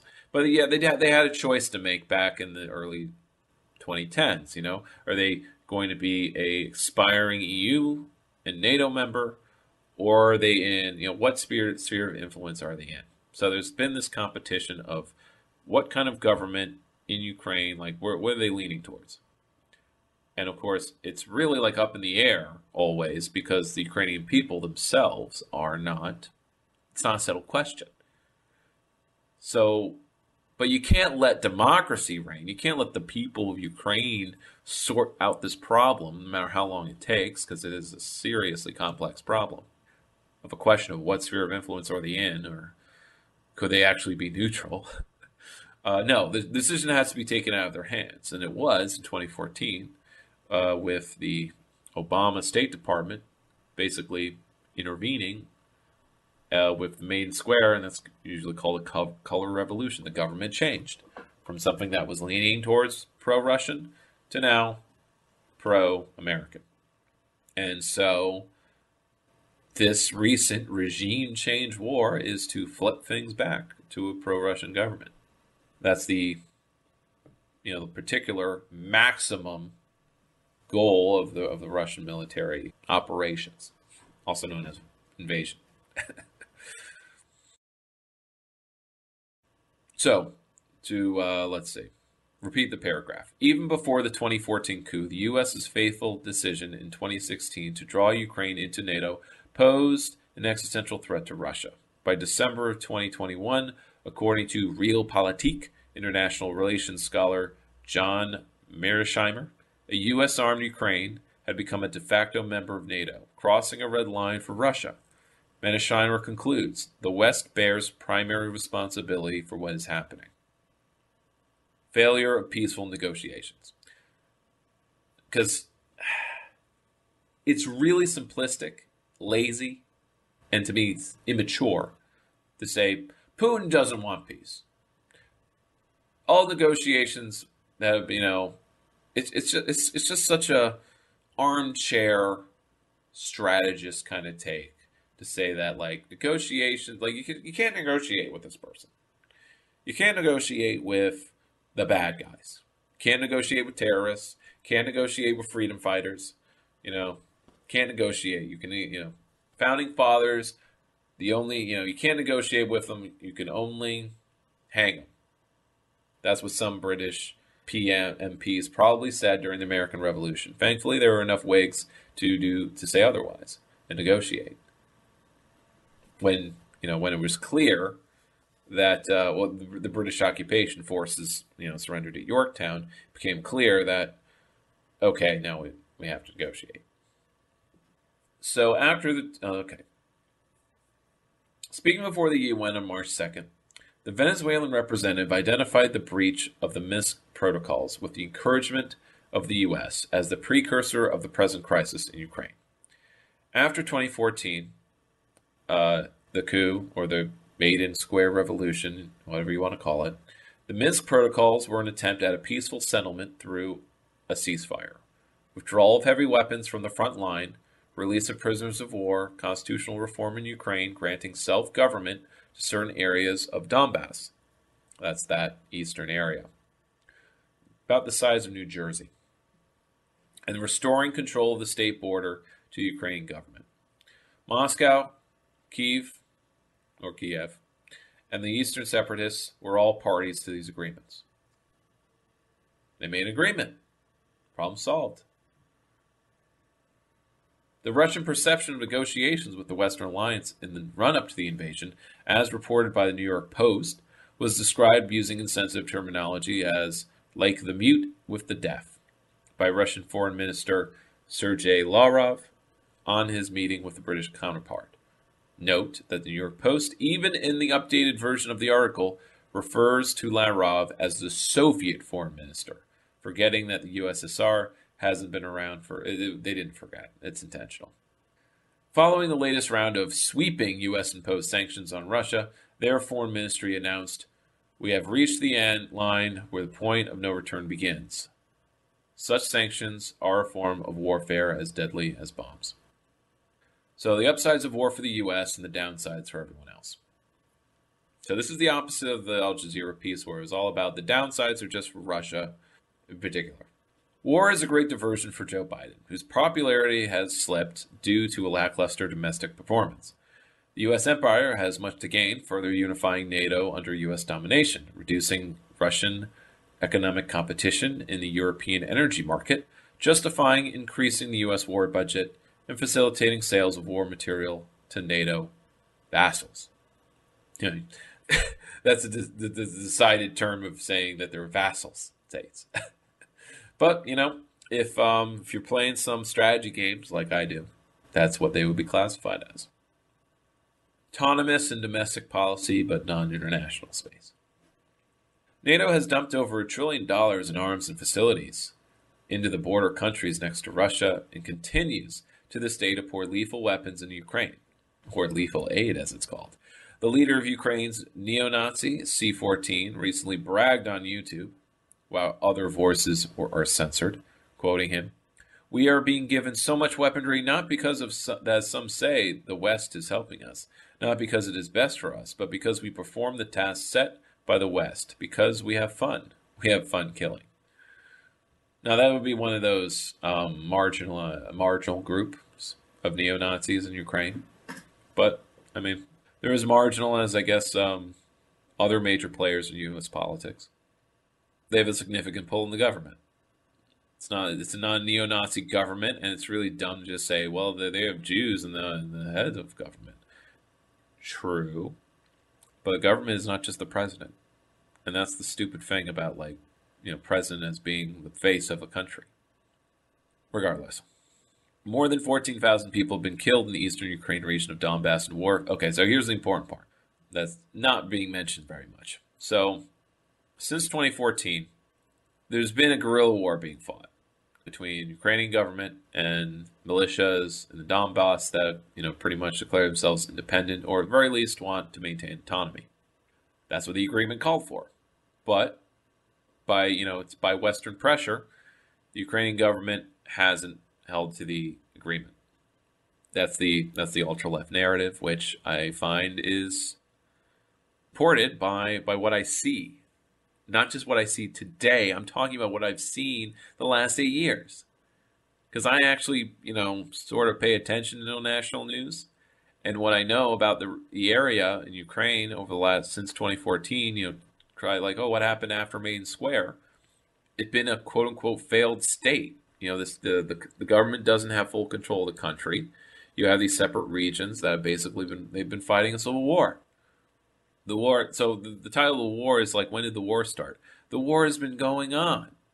It's just the Russian war crime is that they have escalated it from being within Ukraine's borders to, being country on country, which is a very rare thing. So, the facts. More than 14,000 people have been killed in the eastern Ukraine region of Donbass in warfare between ethnic Russians and the Ukrainian regular military units, as well as the right-wing paramilitary units, like the Azov Battalion, in the 8 years since the coup. The self-proclaimed, self-titled, People's Republic of Donbass and Luhansk, which I think the facts on the ground is that their government isn't really that great. But they're also, at war. But it's not the same as Rojava. It'd be nice if they were the same as Rojava, but they're not. They're not. And I think the reporting is that they have their share of reactionaries and fash types in there as well. So it's one of those there's no good sides. There's no one to really root for, except the general people. But if this area wants to, more or less, is fighting to be autonomous, I believe they should be autonomous, and the Minsk agreement should be followed because that's what it was kind of about. Because these are ethnic Russians. Majority, at any rate. They very much did not vote for the current president. 95% against. What area of America votes 95% against, the other party? They are beleaguered enclaves in the Donbass of largely ethnic Russians seceding from Ukraine and were then recognized by Russia on February 21st. Because up until then, they weren't recognized as being separate. They were still trying to hold to an agreement that, they're autonomous regions within Ukraine. By the way, by autonomous, it's the same relationship as the states to the federal government.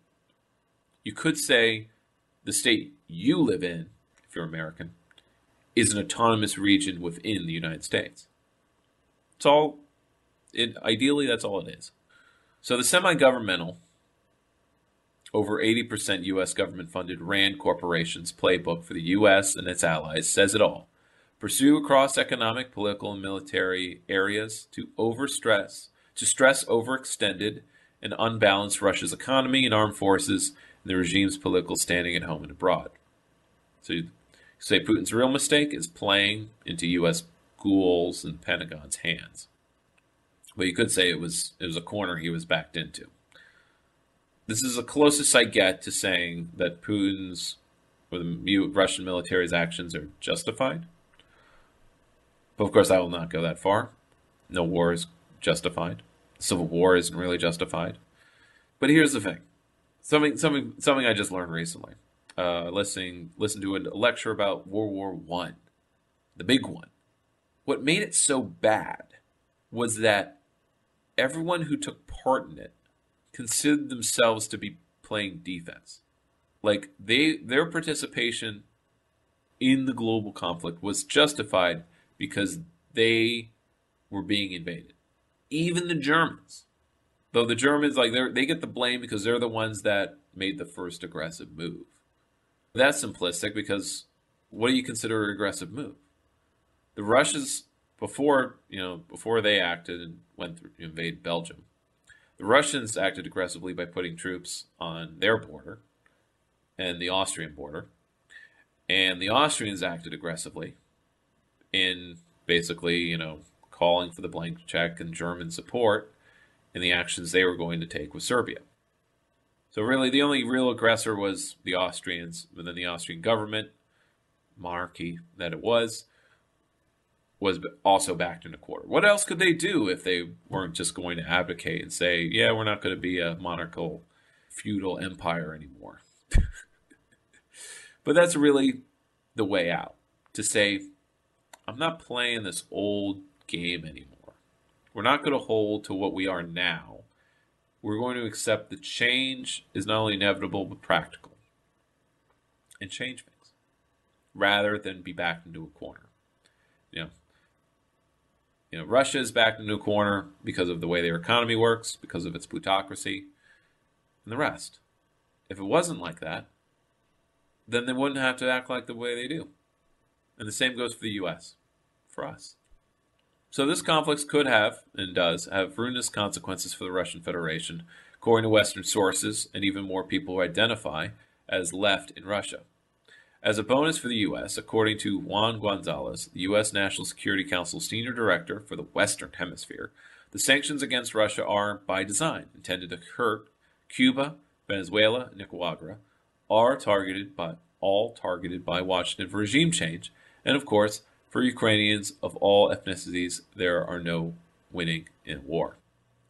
It is difficult to think that other options Russia has to defend itself. Perhaps there are some, but surely they are slim. It should be clear that the U.S. has continually been the aggressor, even if some do not agree with the Russian response. Few don't.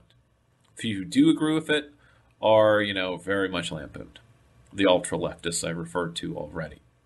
As Phyllis Bennis with the Institute of Policy Studies argues, the U.S. provoked this war. So there's also severing Russia from Europe and spheres of influence in inter-imperialist rivalry, asymmetry of forces. I'm not going to read all of this. Let's do the conclusion, though, with a Chris Hedges quote. How the war will end. Regardless of how one sides or not in the new Cold War, it is instructive to understand the context of the conflict. This is especially so when views outside the dominant U.S. narrative, such as those of Russian outlets Sputnik and RT that hosted U.S. intellectuals like Pulitzer Prize-winning journalist Chris Hedges, are silenced and blackballed. This article addressed how this war began. How it will end, or even if it will end, is another story. The world is spiraling into a new Cold War emanating from a region formerly at peace under socialism. Expressing a view from the standpoint of the Global South, former Brazilian President Luiz Lula da Silva commented, "We do not want to be anyone's enemy. We are not interested, nor is the world, in a new Cold War, which is for sure dragging the whole world into a conflict that could put humanity in danger. Well, humanity is in danger.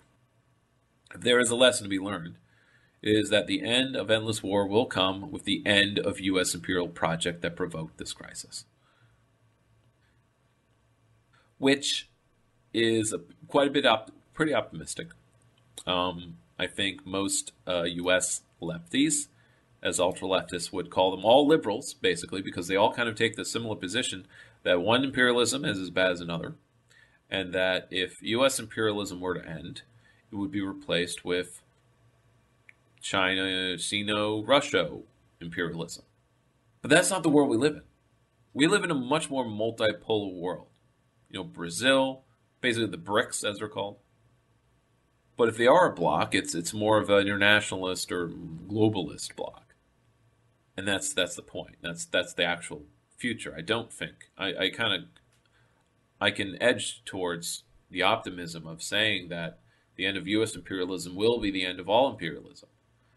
At the very least, it will be a more balanced world where all the different major players are in fact balancing each other out as far as exploitation is concerned, but it also makes the room for people's movements to do something about all this imperialism, to resist it, to build alternatives. Because it certainly can't happen now, or it happens very, very slowly and in a minimal way. I really want to cover this because obviously it's a local leftist, a letter to the Western left from Kyiv, just also in the last 2 weeks. And this is published by International Viewpoint, so hopefully I'm bookending with an internationalist point of view, which is why I must read this.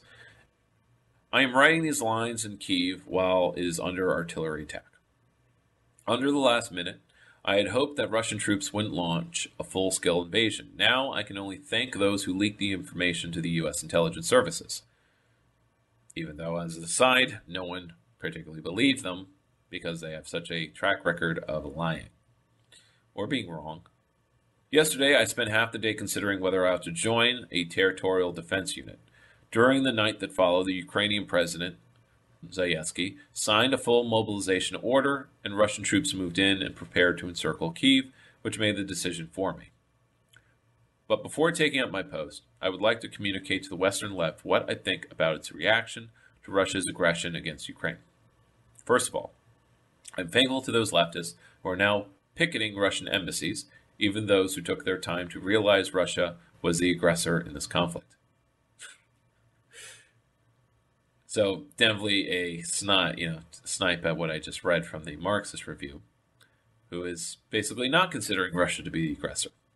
Or it's the aggressor in the conflict that's happening right now this month, while there's a big picture where the U.S. is like always the aggressor.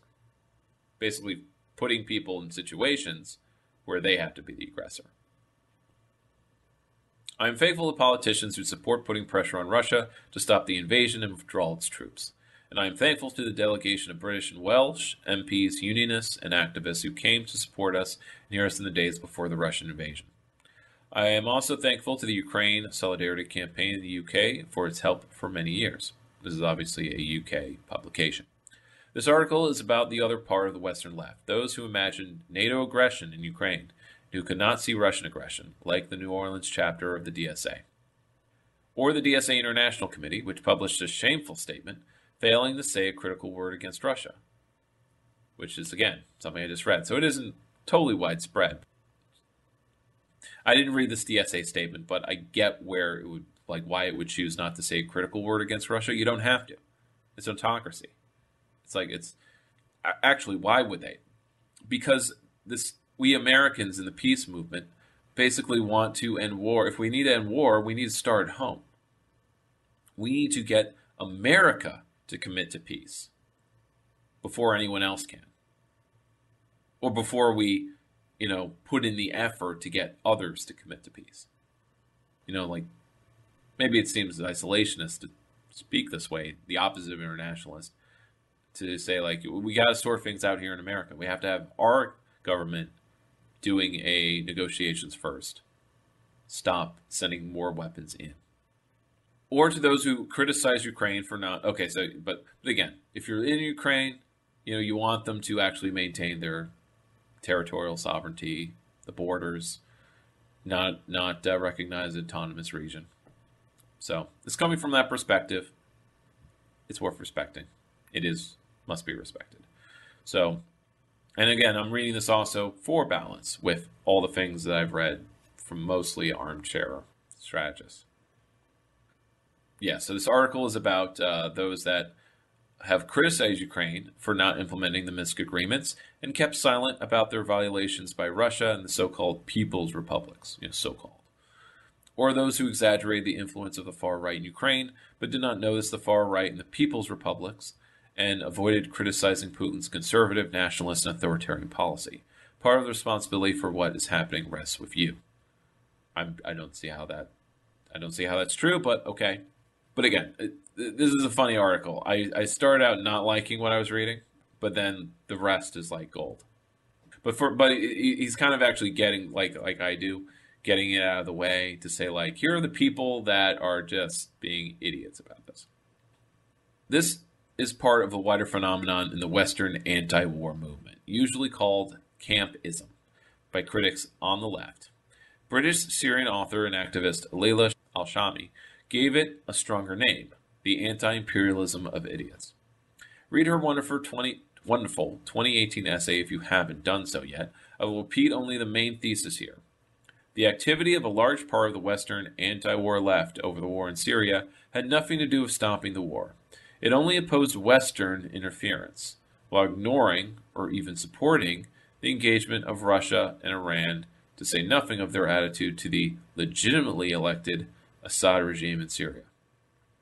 Now, personally speaking, I would not consider Assad regime legitimately elected, and I would say all interference was bad interference, as it is here in Ukraine.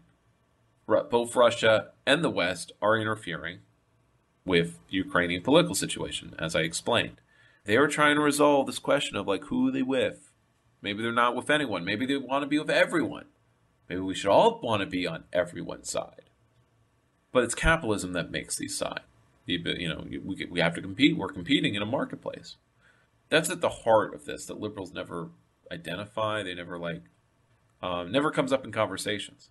Like, why are we competing? Why is it so important we're competing? They make it, establishment types make it about competing ideologies and culture in government types, but it's more about competitions in the marketplace. So, campism. So, a number of anti-war organizations have justified their silence on Russian and Iranian interventions by arguing that the main enemy is at home, which is what I just did. Al-Shami wrote, this excuses them from undertaking any serious power analysis to determine who the main actors driving the war actually are. Couldn't it be all the warmongers? But, okay. Unfortunately, we have seen the same ideological cliche repeated over Ukraine. Even after Russia recognized the independence of the People's Republics earlier this week, Branko Margasek, a writer for American left magazine Jacobin, penned an article almost fully devoting to criticizing the U.S.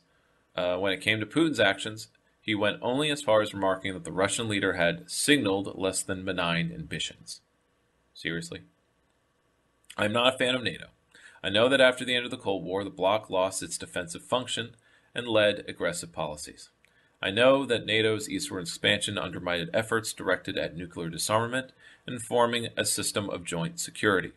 NATO tried to marginalize the role of the UN, important, and the Organization for Security and Cooperation in Europe, and to discredit them as inefficient organizations.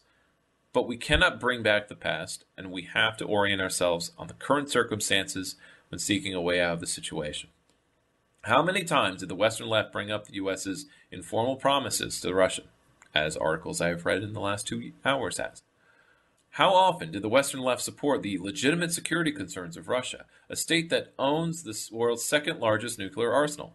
And how often did it recall the security concerns of Ukraine, a state that had to trade its nuclear weapons under the pressure of the U.S. and Russia for a piece of paper? that Putin trampled conclusively in 2014. This is referring to maybe the Minsk agreement being kind of made under duress. Did it even ever occur to leftist critics of NATO that Ukraine is the main victim of the changes brought about by the NATO expansion? Maybe we have to review my audio, but I'm pretty sure it was mentioned a few times that Ukraine has been, maybe it's my own commentary, that they're stuck in the middle. So hopefully my rhetoric is aligning with this local leftist rhetoric as well. I want a synthesis here. So time and again, the Western left responded to the critique of Russia by mentioning U.S. aggression against Afghanistan, Iraq, and other states. Right? It's equivalent, but not the same. Of course, these states need to be brought into the discussion. But how exactly? It's not enough to just say they're both equally bad or it's all bad. What do we do instead? What do we want instead? So the argument of the left should be that in 2003, other governments did not put enough pressure on the U.S. over Iraq. Not that it is necessary to exert less pressure on Russia over Ukraine now. So an obvious mistake, talking about Iraq war. Imagine for a moment that in 2003, when the U.S. was preparing for the invasion of Iraq, Russia had behaved like the U.S. has in recent weeks, with threats of escalation. Now imagine what the Russian left might have done in that situation, according to the dogma of our main enemy is at home. Would it have criticized the Russian government for this escalation, saying that it should not jeopardize inter-imperialist contradictions? It is obvious to everyone that such behavior would have been a mistake in that case. Why was this not obvious in the case of the aggression against Ukraine? In another Jacobin article from earlier this month, Marisenik went on as far as saying, and by the way, this is not the person who was writing the Jacobin article earlier. They have different writers who are on a sliding scale of good and bad. But he went on saying that Fox News' Tucker Carlson was completely right about the Ukrainian crisis. What Carlson had done was question Ukraine's strategic value to the U.S. Even Tariq Ali in the New Left Review approvingly quoted the calculation of German Admiral K. Jacobin, who said that giving Putin respect over Ukraine was low cost, even no cost, given that Russia could be a useful ally against China. Are you serious?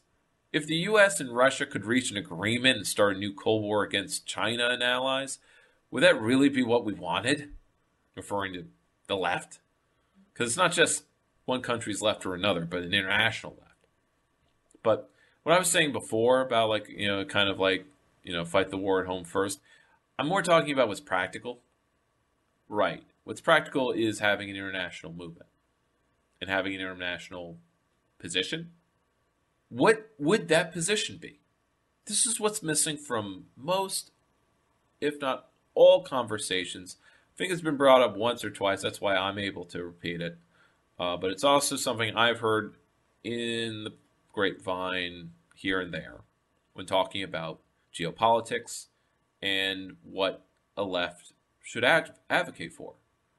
You know, not expanding our military alliance against their military alliance, or intervening here and not there, or only condemning when other people do intervening but not ours because ours is humanitarian.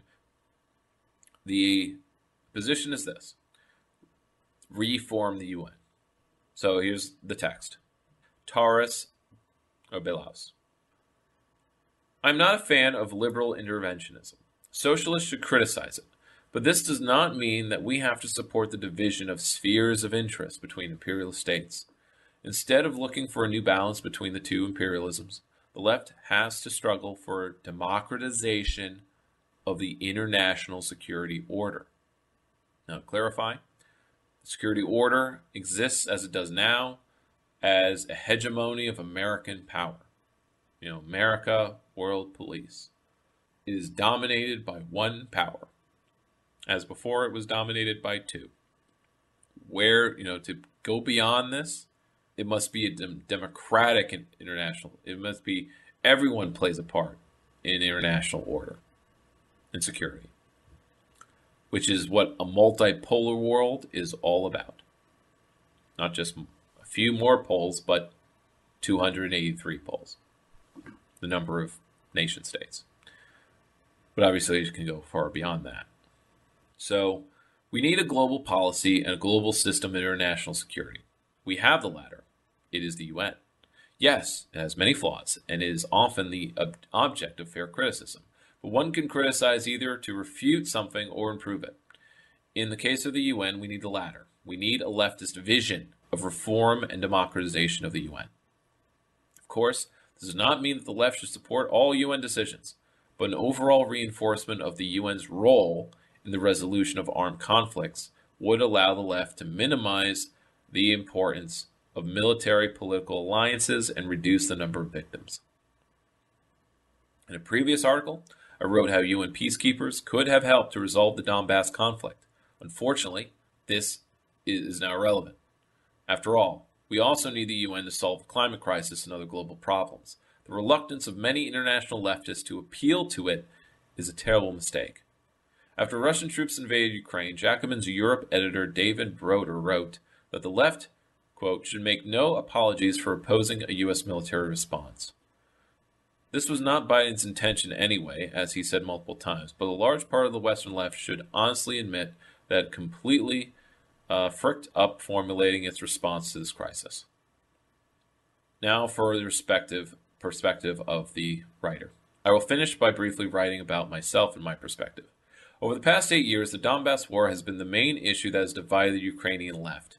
Each of us formed our position under the influence of personal experience and other factors. Thus, another Ukrainian leftist would have written this article differently.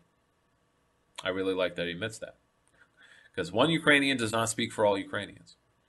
I was born in the Donbass, but in a Ukrainian-speaking nationalist family. My father became involved in the far right in the 90s, observing Ukraine's economy decay and the enrichment of the former Communist Party leadership, which he had been fighting since the mid-80s. Of course, he was very anti-Russian, also very anti-American.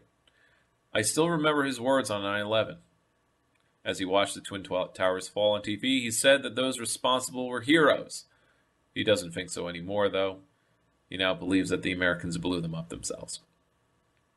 So when the war began in Donbass in 2014, my father joined a far-right Adyar battalion as a volunteer. My mother fled Luhansk, and my grandfather and grandmother stayed in their village, which fell under the control of the local government, Lugansk People's Republic, as they call themselves. My grandfather condemned Ukraine's Euromaidan revolution. He supports Putin, who, he says, has restored order in Russia. Nonetheless, we all try to keep talking to each other, though not about politics, and to help each other. I try to be sympathetic towards them. After all, my grandfather and grandmother spent their whole life working on a collective farm. My father was a construction worker. Life has not been kind to them. The events of 2014, revolution followed by war, pushed me in the opposite direction of most people in Ukraine. The war killed nationalism in me and pushed me to the left. I want to fight for a better future for humanity and not for my nation. My parents, with their post-Soviet trauma, do not understand my socialist views. My father is condescending about my pacifism, and we had a nasty conversation when I showed up at an anti-fascist protest with a picket sign calling for the disbanding of the Azov regiment.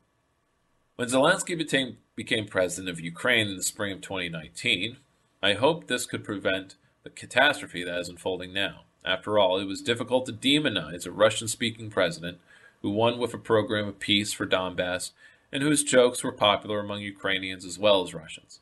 Unfortunately, I was mistaken. While Zelensky's victory changed the attitude of many Russians towards Ukraine, this did not prevent the war. Culture is not enough. In recent years, I have written about the peace process and about civilian victims on both sides of the Donbass war. I tried to promote dialogue, and this has gone up in smoke now. There will be no compromise. Putin can plan whatever he wants, but even if Russia seizes Kyiv and installs its occupational government, we will resist it. The struggle will last until Russia gets out of Ukraine and pays for all the victims and all the destruction. Hence, my last words are addressed to the Russian people. Hurry up and overthrow Putin. It is in your interests as well as ours. Not a very practical message to end on, but I am very much committed to the narrative that must be pushed, that we need to reform the UN. This whole, it matters just as much, if not more, it matters so much, who is facilitating negotiations? If we just leave it up to individual states to hold their own negotiations and make their own deals, that's like, it works in a neighborhood, in a community, but it doesn't if we're in a community of nations. But even a community usually has some form of governance. We need global governance. And we don't want the IMF doing our global governance. We don't want military alliances to be a global governance. That's like having two competing governments in the same city, or country even. We're a united world. We need to act like it and have a united government. One world government, yes. But it needs to be democratic. The UN is not. It would be super simple, just a start, just a smidgen, to elect the UN representative, to make it on the ballot UN representatives, someone who is elected, someone who has to run for that position. Since international policy, and that person represents our international policy, it's really dumb having our domestic leader also be our international leader. It's usually a different person in most countries, the president and the prime minister. I'm going on a different tangent. But what I'm saying is, we should elect our UN representative. They're all appointed. It's a corrupt process. And the UN is not a democratic place. It is very much weighed on how big and rich the countries are, and that's the weight they have. It's plutocratic, just like the rest of our governments. So it's like, to reform the UN is also, you got to reform all the states themselves. I don't want to run in circles, rhetorically speaking, of what must be done. But we need to talk about it this way. Talk about that global governance is what will ensure security. And global security requires global governance. It requires global police. If you're going to speak about it like that, world law and order, well, if you're a law and order type, more police, right? But it needs to be the UN's police. It needs to be international police, not hell. The equivalent, let's say a local comparison, is the U.S. being the world policeman, is if if the world were a city, and you have a particular gang they're fighting crime.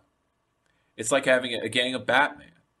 There's no government, there's no police, there's no Commissioner Gordon. I'm sorry, I'm on a Batman kick because the Batman's an awesome movie, and I love Batman. Well, not love. Love's too strong, but I really like Batman. But Batman isn't the government, Batman isn't the police. He isn't a force for overall good. He's just a symbol of hope in a decayed society.